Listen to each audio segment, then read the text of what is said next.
someone were to ask me who was the most overlooked musician of the 60s, early 70s, I would have to say Alan Blind Al Wilson of Canned Heat. He was painfully awkward socially, had trouble with even the simplest of personal tasks, and would forget to change his clothes for days on end. But when it came to playing and interpreting the blues, his sophisticated musical talent and point of view far outstripped his years.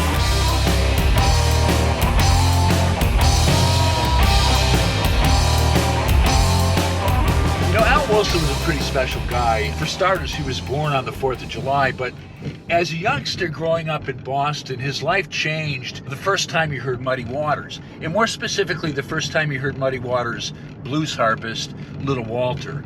And soon after that, Alan obsessively taught himself how to play blues harmonica, and that led to him playing guitar, and his favorite was John Lee Hooker, who played with an open tuning, and that's what's responsible for that drony style that Canned Heat had, and that Alan eventually mastered.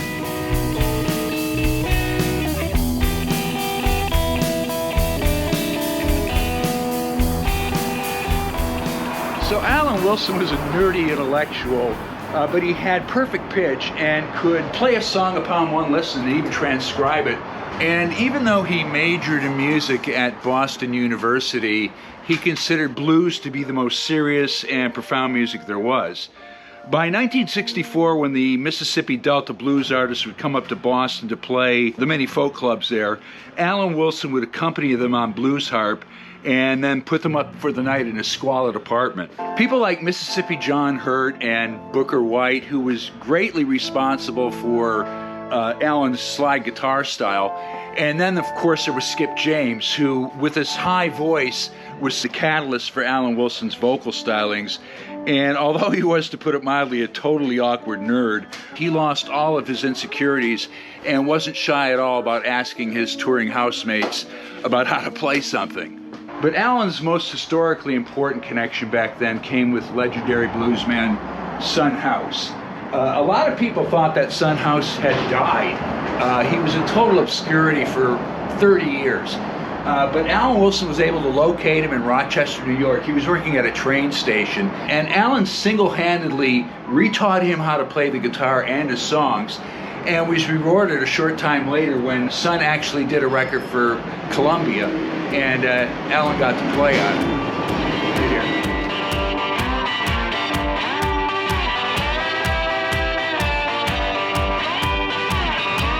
So when Alan Wilson was 22, he took his first trip out here to California, and he didn't drive, so he came with fellow blues enthusiast and guitarist John Fahey.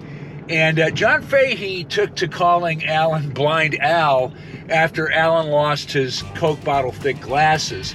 And because of his bookishness and his uncanny resemblance to a certain bird, that soon evolved into Blind Al.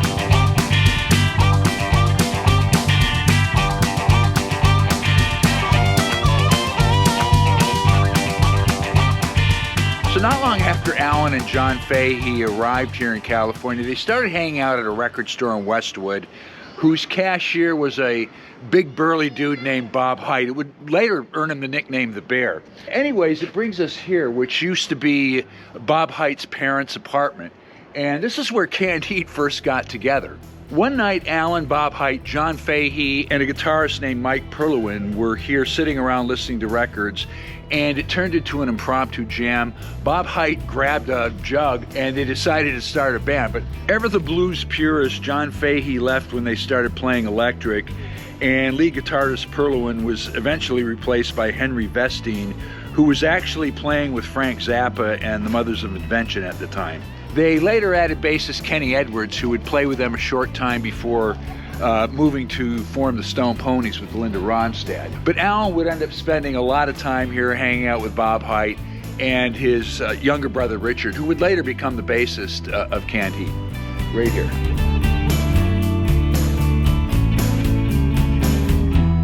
By early '67, Canned Heat was serving as house band at what was once the Ash Grove and now is the comedy club The Improv.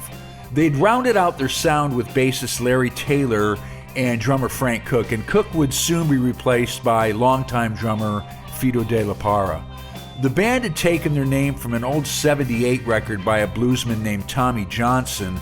The song was called Canned Heat Blues, which is about a drink that down-and-out alcoholics would make during Prohibition out of a can of Sterno. The user would combine the Sterno with sugar and lemons and strain it through a handkerchief. And by the way, Canned Heat immortalized this sometimes fatal drink on the front cover of their debut album. If you look closely, all the ingredients are right there on the table in front of them. And just one more little caveat, drinking it would also serve as an initiation rite for all the band members. And at the very least, Canned Heat was akin to a blues cult, with Bob Hyde as their shaman and Blind Owl Wilson as their high priest, singing in that white boy Delta blues vernacular. Extremely simple and extremely potent.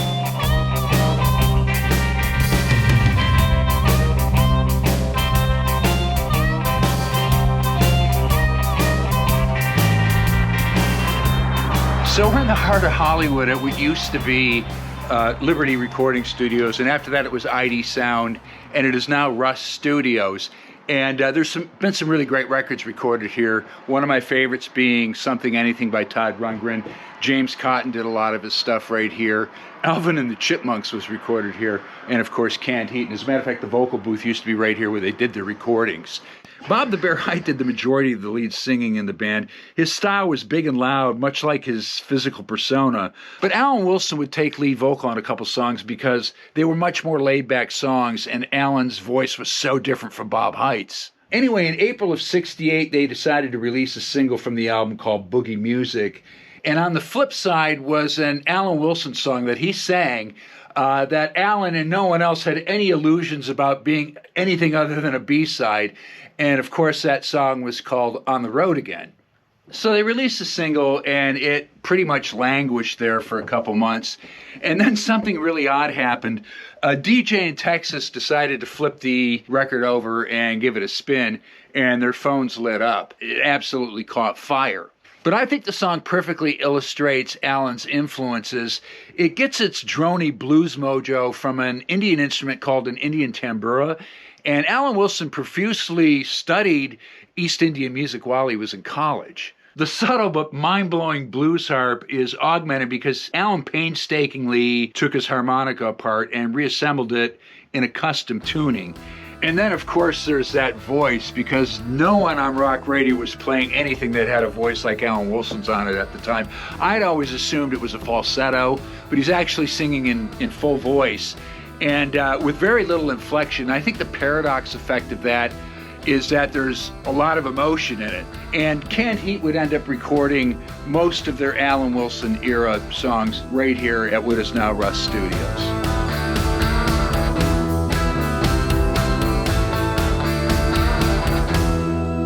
By early 1970, Canned Heat's song Going Up the Country had become the theme song for the Woodstock movie, and it made their touring and recording schedule even crazier than it already was. But besides blues, Alan Wilson's great love was the outdoors. He just loved the California sequoias and the coastal redwood forest. Alan liked sleeping outdoors, and even when the band was partying it up in a hotel, he would take his sleeping bag and find an urban green space or forest and spend the night there.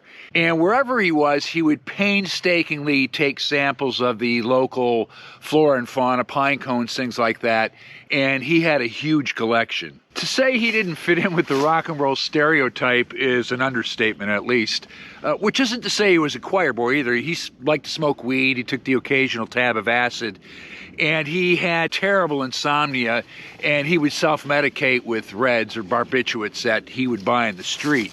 His complete lack of social skills and personal hygiene always seemed to torpedo any chance at a love life he had.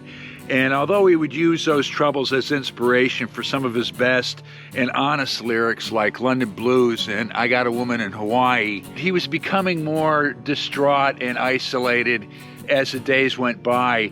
And it was about this time he started expressing some suicidal thoughts to fellow band members. He ended up checking into a psychiatric unit, and he regularly saw a therapist, but the only thing that seemed to give him any peace was spending more and more time alone outdoors.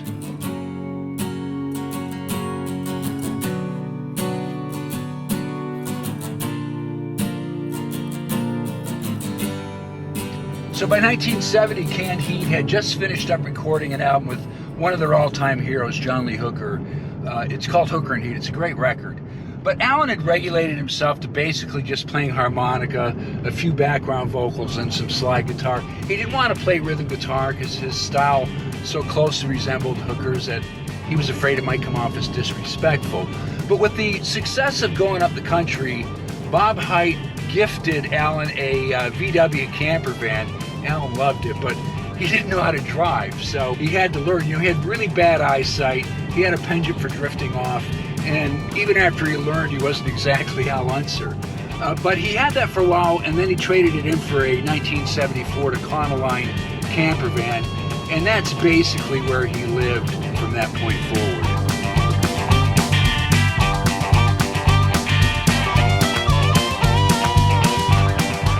The fact that money was finally coming in didn't seem to affect the way Alan Wilson lived. He still lived very frugally, cooking his meals on a Coleman stove, usually brown rice, and whenever he could, he'd be sleeping outdoors. And often when he was in town, he'd come here. This was Bob Hite's house at one time, and it served as the band's headquarters. They rehearsed here. And often Alan would come here, get out a sleeping bag, and sleep up the hill. So let's check it out.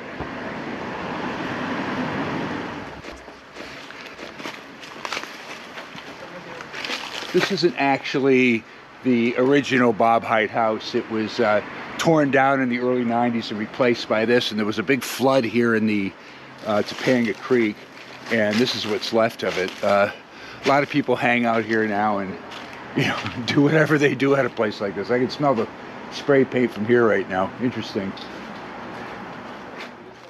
So on September 2nd, 1970, the band minus Alan had left for the European tour, and Alan was going to catch a flight the next day, something the band didn't find unusual as he had done it a couple times before. Earlier in the day, Alan had decided to visit his old friend John Fahey, and he hung around there till it got dark, and then he came up here to Heights, and he grabbed a sleeping bag and made his way about 50 feet up this hill right here to bed down for the night. So according to the coroner, they found him 50 feet due west of this. So I've got my handy compass right here, and it would be right up this way. So now we're about 50 feet, 60 feet due west of the dwelling right there. And my guess is this area right here is where he would have bedded down for the night. As had become somewhat of a habit, he took some of the reds stashed in a baggie in his pocket, and he climbed into his sleeping bag. According to the LA coroner, it was unintentional, but according to Canned Heat manager Skip Taylor, it was a suicide. But I think that begs the question, why did Alan still have 4 reds in a baggie in his pocket? Wouldn't he have taken them all? And he never left a note. But it was just 1 month to the day before Janis Joplin died, and it was exactly 2 weeks before Jimi Hendrix had passed away, September 3rd, 1970. They were all just 27 years old.